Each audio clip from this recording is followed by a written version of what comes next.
Olá, seja muito bem-vinda a mais um episódio do WTWcast. Eu sou Roberta Pugsley, é uma alegria te receber aqui. Esse espaço eu recebo mulheres incríveis para compartilhar sua jornada e para que possa te inspirar e te encorajar na vida e nos negócios. A minha convidada de hoje é uma fada maravilhosa. Você nunca vai ver uma dermato tão bonita quanto ela. Franciele Graneto, seja bem-vinda ao WTWcast. É uma alegria finalmente te receber aqui. Amém! Fugi, mas hoje estou aqui. Coisa boa. Eu quero te usar nesse episódio para compartilhar a tua história na medicina, na vida, nos negócios, com as mulheres que nos acompanham. Uma dermato iluminada, uma dermato ruiva, linda, bela. Você vai ver que incrível a jornada dela. Fran, primeiro, as mulheres que nos escutam, escutam por diversos motivos. Ou para fazer... E hoje a sequência foi tudo em harmonia, assim, né? Pessoas que e se inclinaram para um lado e depois a vida virou para outro e foram seguir o seu sonho. E a tua história, ela é uma história de seguir sonho que é muito especial. Então, você não começou pela medicina. Você sempre soube que ela era medicina, mudou a rota. E eu gostaria que você contasse um pouco dessa história. Deus sabe o que faz e me colocou de volta no meu caminho. E eu sou muito grato por isso, né? Então, desde nova, desde criança, eu sempre repeti em casa, e eu fui saber dessa história depois, que tios, pai, mãe, sempre diziam que eu queria muito fazer medicina e que eu queria, inclusive, ser cirurgiã, né? Eu acho isso muito engraçado, porque tem muita relação com o que eu acho que eu vim aqui nesse mundo, assim, e usar minhas mãozinhas, né, como colocar as minhas mãos em pró das outras pessoas, né? Então, eu estudei, desde então, sempre estudando e queria medicina. Cheguei a estudar para fazer o vestibular de medicina. Eis que na adolescência a gente muda um pouquinho, rebelde. O que aconteceu? Eu decidi que eu queria viajar, que eu queria trabalhar, ganhar meu dinheiro, e a medicina ia me impedir isso. Por quê? Porque a gente sabe que é um curso muito puxado. Que né? é a vida. É pagar com a vida, né? Exato. São 6 servir anos. com tudo da vida, né? Exato. O médico. E naquele momento, na minha imaturidade, eu achava que eu não queria passar por aquilo ali. E segui uma das orientações do meu pai, que é uma pessoa a quem eu me espelho muito. Ele é empresário, então eu decidi que eu queria fazer administração. E ele super apoiava, dizia pra gente fazer, pra seguir os negócios da família, enfim. Mas a minha mãe sabia do meu sonho. Então a minha mãe dizia, falei assim, não, tu vai fazer medicina, que é isso que tu quer. E eu, na minha rebeldia, bati o pé e disse que não queria. E aí, fiz a faculdade, não me arrependo de jeito Até nenhum. O fim de administração? Até o fim, cheguei a fazer um MBA em gestão pela Fundação Getúlio Vargas, concretizei, terminei ele. E logo depois, estava trabalhando já na área, tudo, trabalhava na empresa, é uma empresa familiar, né?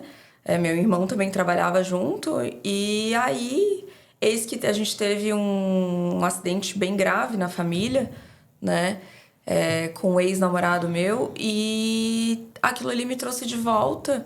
Eu andava naquele ano, na verdade, foi 2008, eu andava naquele ano pedindo muito para que Deus colocasse na minha vida algo que fosse meu e algo que eu pudesse construir, porque eu era feliz. Estava servindo na empresa do teu pai, da família, formada em administração. Mas eu queria... Longe do propósito.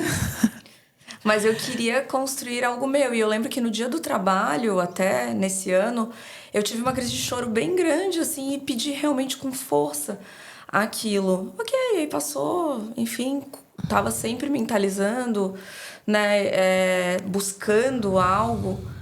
E aí teve esse problema, esse acidente, esse problema de família, e Deus me colocou no hospital de volta. Não é de volta não, mas ele me colocou lá. De outra forma. Como acompanhante. Como acompanhante. E eu vivia lá todos os meses. Eu acho essa história incrível, tá? Arruma tua postura, muda a entonação, porque essa história é boa. Olha o jeito que você foi chamada de volta. Foi puxada pela orelha. Assim, vem aqui, senta aqui, ó. Aqui é o teu lugar. E hoje eu chego a sentir o cheiro, lembro o cheiro do hospital e lembro todo, né, de tudo, de como tudo aconteceu. E aí, naquele momento, eu decidi, e algumas pessoas até muito próximas, que viveram aquilo tudo, questionaram pra mim. Falei assim, olha, mas não era tu... Olha o que tu pedia. Olha o que tu tava incomodada. Presta atenção no teu comportamento, nos teus pensamentos, em como tu tá aqui dentro, assim, se sentindo bem, gostando de estar dentro de um hospital, apesar de toda a situação, né? Será que... E aí, aquilo tava aqui também em mim. Então, eu acabei conversando com meu pai. Eu tive uma incentivadora muito grande, que era minha madrinha. E ela dizia, vai lá falar com teu pai, vai falar com a tua mãe, que eu sei que é isso que tu queres, tu sempre quis, agora não é à toa, vai atrás dessa oportunidade, conversa com eles. E aí conversei com meu pai na hora, falei assim, ó, vai, se é isso que tu queres, a gente te dá todo o apoio. E claro, né, as mordomias, tudo que tu, né, trabalho, teu salário, essas coisas, isso aí tu conquista depois e vai atrás. Eu lembro que eu disse assim pra ele, pai, eu vendo meu carro, é só isso que eu quero. E ele super me apoiou, né? Eu acho que ele é o meu grande admirador hoje, né? E aí eu fui conversar com a minha mãe, mas demorei um tempinho ainda, porque eu sabia que ela ia. E aí ela veio, a gente conversou e tal, ela assim, mas lembra aquela vez que tu não quisesse? Pois é, tu tem certeza? Eu falei assim, eu tenho toda a certeza desse mundo. E aí fiz o vestibular, passei depois de 1 ano, né? Me formei, depois de 6 anos de faculdade, eu ia pra faculdade, assim, muito feliz, muito... Claro, eram dias difíceis, né? Muitas vezes, a gente estudava muito. Acho que dificilmente alguém não estuda num curso de medicina, assim, porque a gente é uma dedicação muito exclusiva, né? 8 horas diárias, mais estudo à noite. Medicina sempre é chamado, né? É muito difícil quem aguenta uma medicina sem que tenha... Tem que ter muita disciplina, o coração queimando pra viver aquilo, né? Porque é uma dedicação grande e ela é linda, né? Ela é linda. Mas teve outra questão também. Além de não ter começado pela medicina e aí ter feito o ADM primeiro e depois ter voltado para medicina, a dermato também não era uma escolha clara e inicial. Como é que foi a escolha como é que fala da especialidade? Da especialidade. Como é que foi a tua escolha? Eu tinha... Porque tu tem cara, jeito, tipo, tudo de dermato.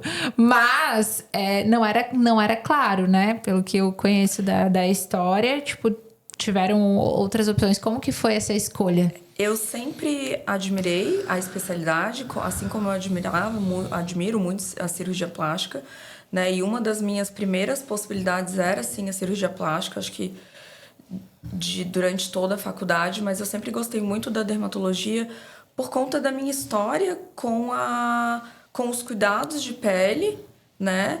E eu acho que eu já cheguei em algum tempo atrás até comentar contigo, mas eu sou, como ruiva natural, eu sempre tive que ter muito cuidado redobrado com a pele. E eu fui educada desde pequena sobre essa importância. Então, já de adolescente, com acne, né? Depois, gostava sempre de um creminho. Eu lembro que eu chegava no meu dermatologista com 16, 17 anos com uma lista de coisas que eu tinha que cuidar. Um creme anti-rugas, um creme para assadas, o meu sabonete, que tinha uma pinta aqui, uma pinta ali, que tinha que avaliar. Era assim já. Então, com essa proximidade com os cuidados de pele e também sabendo da importância do que é cuidar da pele, os problemas que podem vir se a gente não cuida da pele, e também uma questão de resgatar uma autoestima que vem lá de família, né? Querer ver as pessoas bem. Eu gosto dessa história. Eu acho que tu poderias falar, porque para quem nos escuta, e às vezes, porque assim, ó, o que eu acredito? Que às vezes as coisas que a gente ama, elas se revelam em coisas muito simples nas entrelinhas da nossa vida, assim, né? Aquilo vai se apresentando. E a tua forma de servir hoje, né? Através do cuidado e ela nasceu de um lugar muito bonito dentro da tua casa, assim. Por mais que talvez tu não veja dessa forma. Mas acho que é uma história boa de contar pra quem nos escuta. Porque às vezes a pessoa vive algo semelhante e não consegue encaixar aquilo ali em algo que... Nossa, isso é meu propósito, isso faz sentido pra mim. Eu amo essa pessoa aqui, eu faço isso aqui por essa pessoa, mas isso aqui eu posso fazer pra mais pessoas. Isso aqui pode ser meu propósito na vida. E eu acho bonita essa história, eu acho linda, na verdade. Tu podes compartilhar? Eu só me dei conta depois de algum tempo, assim, nos últimos anos, né? E eu sempre, quando adolescente ou quando pequena, minha mãe sempre correu muito, sempre foi muito resolutiva em tudo dentro de casa, para os filhos, para o marido, para o trabalho dela, né? Então ela sempre resolveu muito tudo, só que ela era o segundo plano. E às vezes ela deixava de se cuidar em um rímel, uma maquiagenzinha, a roupa, por conta dessa correria, né? Apesar de gostar disso.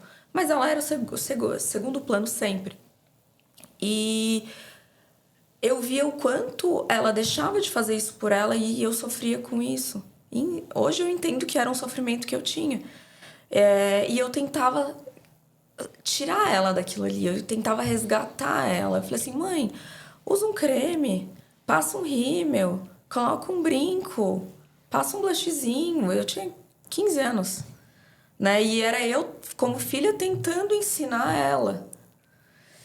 E aí eu entendia, né? Ali na minha adolescência, eu entendia que aqueles poucos cuidados que eu tinha, aquilo ali me deixava bem, iria deixar outras pessoas bem. Então, a pessoa que eu mais amo, a minha mãe, eu queria ver ela bem.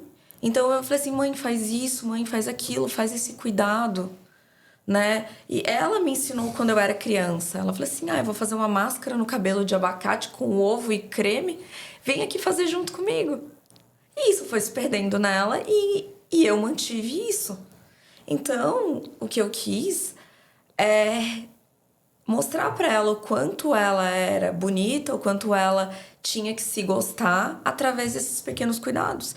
Tanto que tem alguns momentos assim da vida, e isso é normal pra todos, que muitas vezes a gente, hoje eu não tô muito feliz, o que eu vou fazer pra sair ficar disso? Linda. Pra ficar linda, pra me sentir bem. Vou me arrumar. Aquela história de ir no salão, vou lá no salão, vou me arrumar, vou fazer minha unha. Muito cedo já aprendi a fazer minha unha sozinha, sabe? Porque eu tinha, às vezes, minha mãe não deixava ir no salão cedo, hoje é muito mais fácil, né? Mas eu fazia minha unha, sabia fazer, né? Arrumava meu cabelo, fazia um banho de creme em casa. E aí eu fui entendendo o quanto isso era importante, né? Para uma mulher se sentir bem. Então, aos pouquinhos as coisas foram se construindo. Quando chegou na medicina, eu vi o quanto a dermatologia podia... A pele é o maior órgão do corpo. Então, o quanto a dermatologia pode ser útil na questão de autoestima. Porque muitas vezes a gente desencadeia uma doença psiquiátrica, uma baixa autoestima. Um problema emocional. Um problema emocional, porque... Não gosta do que vê. Não gosta do que vê. E se a gente melhora um pouquinho aqui fora, não que isso seja somente o único e o mais importante, né? Mas se a gente ajusta um pouquinho aqui, já é um passo para melhorar aqui. Eu vivi essa experiência de melhora no aspecto físico, assim, principalmente melhora da pele. E eu senti um grande impacto na minha autoconfiança. É engraçado, né? Falar sobre isso. Quem vive sabe, quem não vive às vezes acha não consegue fazer uma relação, mas é impressionante o impacto que o autocuidado gera na autoconfiança, seja ele cuidado com os dentes, cuidado com o cabelo, cuidado com a pele, cuidado com o corpo, cuidado com as unhas, cuidado com a forma de vestir. Eu acredito fortemente nisso e acho lindo que isso tenha se transformado na tua forma de servir as pessoas, sabe? E eu queria te perguntar, saindo um pouco desse assunto, eu vejo que eu te vejo. Que bom que tu fez ADM, não são todos os médicos que têm essa experiência. No fim das contas, foi uma coisa maravilhosa que aconteceu. Poderia ser visto como, nossa, né, perdi meu tempo, mas eu acho que a ADM é uma... Ele abre a tua visão. Todo mundo teria que fazer, né? Porque é pra vida. E eu vejo muitos médicos, Fran, e você deve ver isso também, que são muito bons médicos. E no teu caso, eu vejo que há um movimento para além de ser médica. Você tem, né, a sua base de clientes, as mulheres que você cuida e tal. Mas eu queria que você falasse um pouco sobre ser médica e ser empresária. Porque, às vezes, eu vejo que os médicos, eles não aprende a ser bom médico. Então, eu aprendo a operar, mas eu não aprendo a me relacionar, a vender, construir um negócio e tal. E eu te vejo um pouco mais disponível para isso. O fato de estar aqui, de investir em treinamento, o fato de se melhorar todo o tempo, eu gostaria que tu falasse um pouco disso, não só para médicas, tá? Mas porque tem muitas profissionais, contadoras, advogadas e tal, que acabam sendo muito boas nas suas profissões, mas não abrem a cabeça para outras habilidades que precisam ser desenvolvidas para que isso seja um bom negócio. E eu te vejo um pouco mais disponível para isso. Então, se fizer sentido, falar um pouco disso. A minha base de tudo, né, de construção de carreira, ela foi na administração. Eu tenho um pai empresário, um pai que, como eu já falei, ele é um exemplo muito, muito importante na minha vida, né? E ele foi das primeiras pessoas com quem eu aprendi o básico dentro de um bom atendimento. E pra gente ter qualquer relação de cliente, médico, paciente, uma relação de trabalho, a gente tem que saber fazer muito bem o básico, né? Que é um bom atendimento. Então, lá na minha história, quando eu tinha 15, 16 anos, eu comecei a trabalhar com meu pai. Não era um trabalho exclusivo, eu estudava. O objetivo principal era o estudo. Mas lá eu já estava aprendendo dar um bom dia, dar uma boa tarde, perguntar o que precisa, o que eu pode ajudar, sabe? Então, esse básico depois foi sendo construído dentro da administração, com as ferramentas, toda uma construção. E quando eu cheguei na medicina, eu cheguei com uma cabeça diferente.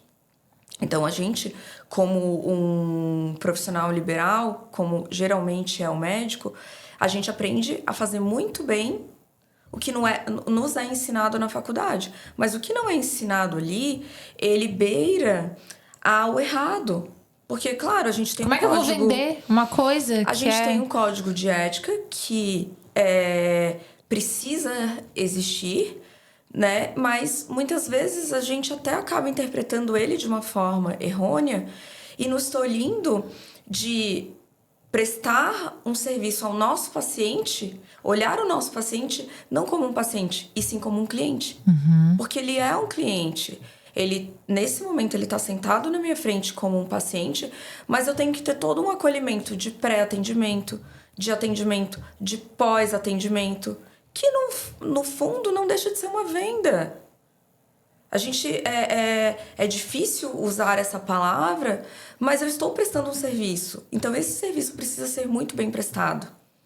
Então, os profissionais que hoje não entendem que esse polimento precisa ser feito, a gente sabe. Os médicos que não se veem como empresa, que não veem o seu negócio, que não se veem como um negócio, né? Que somente um mero reprodutor de receita vai ficar. Fica. E a gente sabe, todo dia, qualquer relacionamento, ele precisa ser mantido, como é que eu digo? Regado, digamos assim.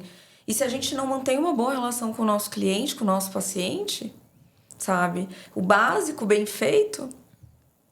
Ou agora falando de clientes e pacientes e produtos e negócio, o que é a tua grande especialidade hoje? Qual é o que tu mais amas entregar? O que acontece na vida das mulheres através do teu trabalho? O que é a tua grande especialidade hoje? Antes da dermatologia, talvez seja um pouco clichê, mas é o que tá aqui dentro de mim, é mexer com a autoestima. Eu digo que eu faria isso e várias vezes eu me peguei dentro do consultório atendendo um pouquinho mais tarde e radiante, assim, feliz de estar, falei assim, meu Deus, isso aqui era o que eu faria até de graça. E é isso que eu sinto, assim, às vezes você vê o que mais traz aquela gratificação é você ver aquela mulher que sentou na sua frente, você entregou um desejo para ela, alguns procedimentos, o mínimo que seja, mas que trouxe uma autoestima para essa paciente que muitas vezes lá atrás tava cuidando de todo mundo, cuidando da família, tendo filhos, cuidando dos netos, a profissão, o marido, e esqueceu de si, e depois de 50 anos que foi se cuidar, e ela olhar para você e dizer, assim, meu Deus, eu tô me sentindo linda, e uma lágrima escorre, e, sabe, não tem dinheiro, valor no mundo que pague essa retribuição que a gente tem. Preenche, realmente preenche. Tem algum procedimento específico que você tá amando fazer agora? Eu gosto muito de trabalhar com qualidade de pele, né? Um dos procedimentos que eu mais gosto de fazer é o laser de CO2 para rejuvenescimento de pele, trabalho lifting facial e também com as radiofrequências microagulhadas para tratamento corporal de flacidez, de gordura localizada, estrias, que a gente tem visto um resultado maravilhoso e tem tido deixando a mulherada que tá emagrecendo, que tá, né, com as canetinhas. Pós-Monjaro, deixando toda durinha, toda pelezinha toda esticadinha. O grampeador. É esse que tu vai fazer. A colinha. A colinha. Fran, eu sempre falo que tu parece uma fada, né? E dá vontade quando a gente te olha, assim como eu falei pra Lari mais cedo, nós precisamos ser produto do produto. Então, quando a gente olha pra você, pela forma como você se cuida e entrega o seu trabalho, dá vontade de se aproximar e receber o teu cuidado, né? Pela forma, por aquilo que você acredita. Hoje eu tive a graça, a alegria de receber só mulheres apaixonadas por aquilo que fazem. Mulheres que em algum momento se perderam ali na rota e o chamado as trouxe de volta, sabe? Algumas eram CLT, executivas e migraram e o chamado puxou de volta porque tinha algo queimando o coração e chamando de volta. Então, eu gostaria que tu deixasse um recado para as mulheres que estão nos acompanhando, porque tu fez esse caminho de de tentar fazer o caminho que você queria e não aquele que era... eu queria fazer ADM, eu queria ser mais livre. A medicina te chamou de volta. O tempo todo durante a tua jornada... foi vários sinais de que você seria uma guardiã da beleza das mulheres, da autoestima, porque fazia isso pela mãe, né? Provavelmente pelas amigas, por si própria. E isso se transformou no teu negócio. Que às vezes é uma coisa tão simples, tão óbvia, que eu faço e que eu às vezes não enxergo. Então tem mulheres que nos acompanham que tem algo que elas amam fazer, tem algo que queima o coração e elas não dão esse passo. Então eu queria uma última mensagem para o nosso episódio que venha do teu coração, de alguém que tentou mudar a rota, que teve chamado de volta, que cuida da beleza das mulheres, que é apaixonada, que ama o que faz, mas algo que venha do teu coração para quem nos ouve, quem nos acompanha, o quanto vale a pena acreditar naquilo que tá no coração, algo que seja teu para as mulheres. Eu sou muito sensitiva. Quando eu boto o olho em alguma coisa e geralmente eu tenho que ir atrás. E às vezes a gente acaba não indo por alguns desvios no caminho. E o que eu quero dizer é que a gente sempre sabe. A gente sempre sabe. Quando tá aqui, a gente sempre sabe. Mas às vezes a gente quer encurtar a rota, às vezes a gente acha que não confia. Mas tudo que vem daqui é pra gente confiar e pra gente seguir. Cada vez mais, esse ano me mostrou muito isso, por algumas situações. E quando é de Deus e é do coração... Nossa, eu tava caminhando pro fim, mas aí... Eu falei, não, eu preciso perguntar mais uma coisa. E sem eu perguntar, tu falou, né? Eu sei que esse último ano tu teve uma sequência de boas experiências com Deus. E houve um tempo, eu não sei se agora isso mudou um pouco, da medicina e espiritualidade, né? E eu queria finalizar sabendo como tem sido essa tua experiência de caminhada, o que você tem... As suas amigas compartilharam comigo que você tem sido a mais crente do grupo. E eu quero saber como tem sido essa experiência, o que você Isso tem... eu não sabia. O que tu tens aprendido nessa jornada. Eu sei que 2025 foi um ano que te desafiou bastante, especialmente... para quem está nos ouvindo, às vezes vem uma concorrência, vem uma aprovação, vem uma pessoa para incomodar mesmo e nos desafia, né? Nos impede ou nos coloca uma pedra de tropeço. Como tem sido por que você escolheu esse ano caminhar e ir por esse caminho mais estreito e o que você encontrou? Tranquilidade, paz, uma sensação de preenchimento que nesses 41 anos de vida eu nunca senti. É só isso que eu tenho pra falar, assim. E é maravilhoso. E nada, nem ninguém consegue tirar isso da gente. Quando a gente se sente assim. E é maravilhoso. Só isso. Talvez esse possa ser o recado final. Sem dúvida. Sem dúvida. Ai, que lindo. Minhas lindas, eu espero que esse episódio tenha preenchido o seu coração, que tenha impactado sua vida, que a cada episódio entregue aqui no WTWcast você se sinta encorajada, inspirada, abastecida, que você cresça com essas mulheres incríveis que passam por aqui. Eu sou muito grata de recebê-las aqui, de caminhar com cada uma de vocês e tê-las preenchendo e abençoando a minha vida também.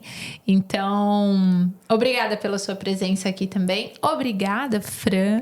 Obrigada. Estamos juntas. Adorei. Demorou, mas eu vim. Fiquei muito feliz. Que bom. Obrigada. Até o próximo episódio. Beijo. Estamos juntas.